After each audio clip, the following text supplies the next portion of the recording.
Amigos, continuamos en nuestro programa de Termómetro Político. Estamos aquí con nuestra invitada Verónica Abad, que está candidata para la vicepresidencia de la República de nuestro país, Ecuador. Verónica, ¿qué es lo que opina usted con respecto a estas nuevas reformas que se quieren hacer al Seguro Social? Sin duda alguna, el seguro social necesita reformas, pero no cosméticas, como las que están proponiendo en este momento. Las reformas tienen que ser profundas, como profundas necesitan las reformas en el Ecuador, ya que estamos en un país colapsado, lleno de pobreza, falta de empleo. Lo que necesitamos nosotros es reformar el tema del seguro social.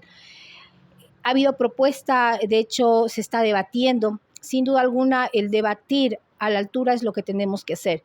Escucharnos unos a otros, en donde no solamente el sector estatal tiene que estar presente, sino también el hecho de que sus jubilados, los pensionistas, médicos, todos aquellos que tienen referencia al cómo funcionamiento incluso administrativo del mismo seguro social, pero también tiene que estar el empleador.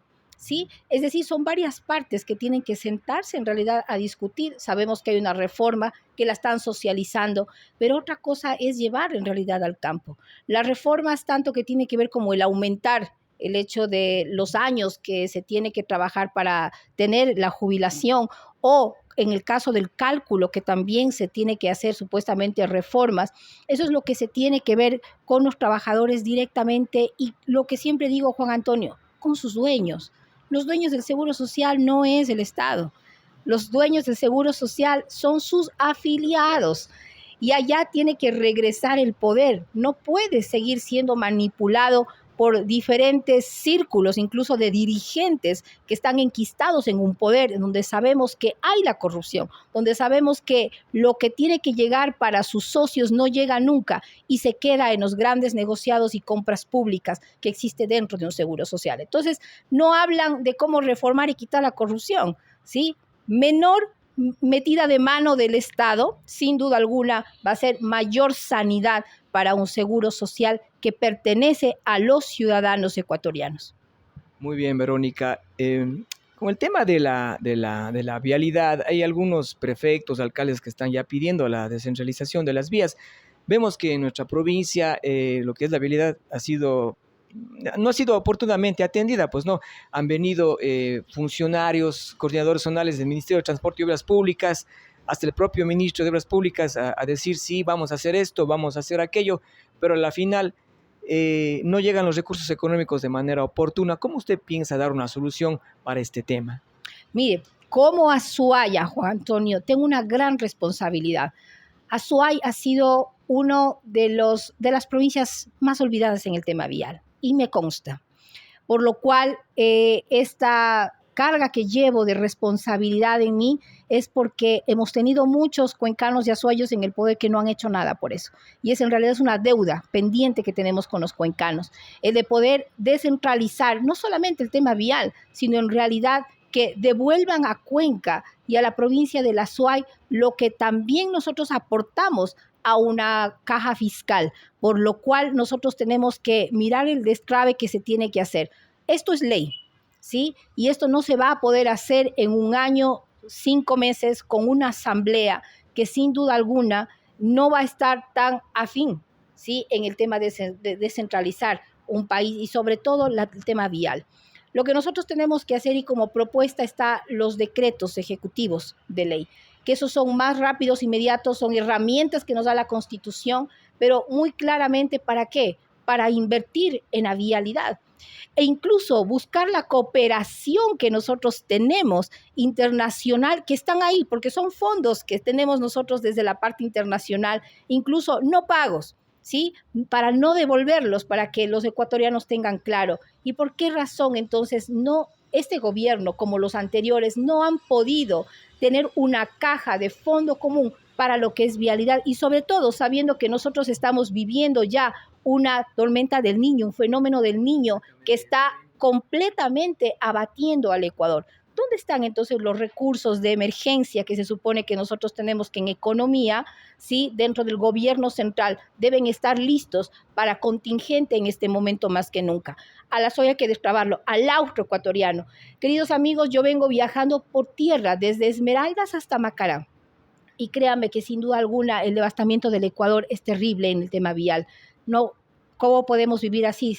La productividad está golpeada completamente en el Ecuador y en el austro ni se diga. Entonces hay un trabajo grande por hacer y se lo va a hacer. Exactamente, porque si no hay buenas carreteras, no llegan los insumos, la Todo se comida, encarece. o sea, todo se encarece. Así es. Igual el turismo no llega, o sea, viene un problema bien grande. Correcto, tenemos a Esmeraldas, la tercera ciudad más peligrosa a nivel latinoamericana.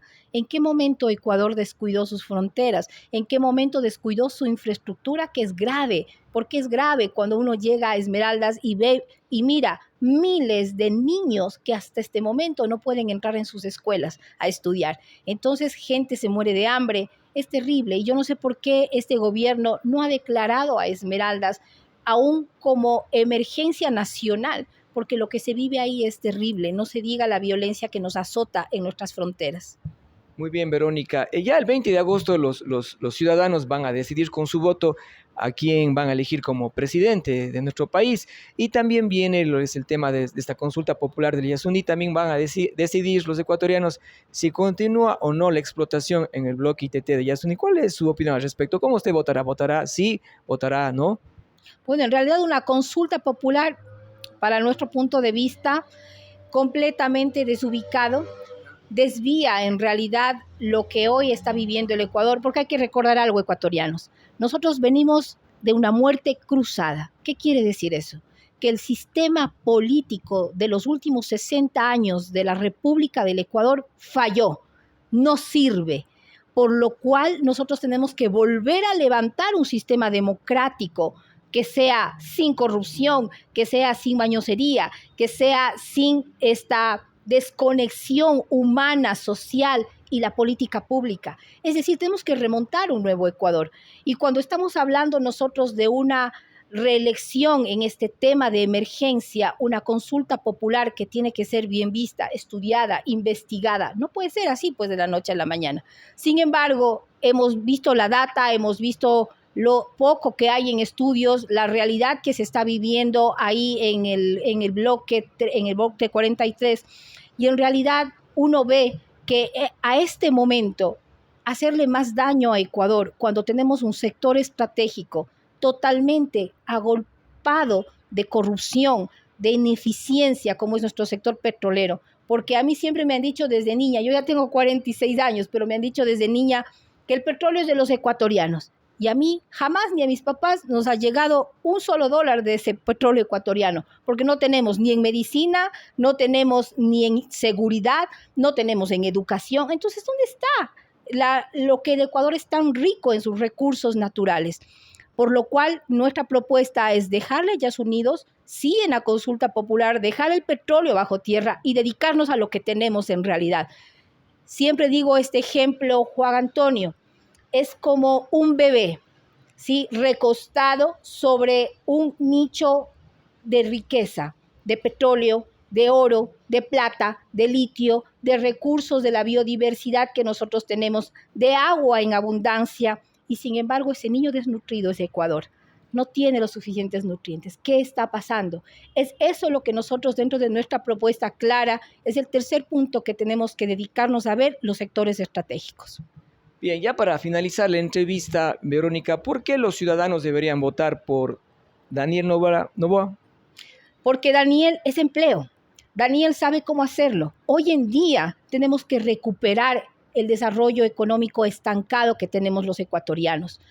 Si ustedes se dan cuenta, todos los problemas que tenemos, el de inseguridad en este momento, el de la falta de educación, el de la falta de salud, siempre tiene que ver con la parte económica. Es porque las familias ecuatorianas en este momento luchan sobre cualquier cosa para llevar apenas, ¿sí?, su alimento a su mesa y a su casa, abandonando muchas veces por horas en el día a sus hijos. ¿Y qué se dedican a hacer los jóvenes cuando no tienen que estudiar, cuando no tienen dónde ir? Entonces, el tejido social se ha destrozado tanto por la falta de economía de las familias ecuatorianas. Daniel, recordemos que viene de una familia en la que el padre y su madre siempre estuvieron preocupados por la clase obrera trabajadora, llena sin perder el corazón que Daniel tiene en la parte social. Y eso es lo que implica ahora un presidente nuevo, joven, que no olvide esas dos partes importantes, la economía de una familia y sobre todo el corazón de sentir que la parte social en este momento está deshecha. Y eso implica Daniel Noboa y Verónica Abad en el gobierno próximo ecuatoriano. Muchísimas gracias. Conversamos con Verónica Abad, candidata a la vicepresidencia de Ecuador, reportando para La Data Juan Antonio Bravo.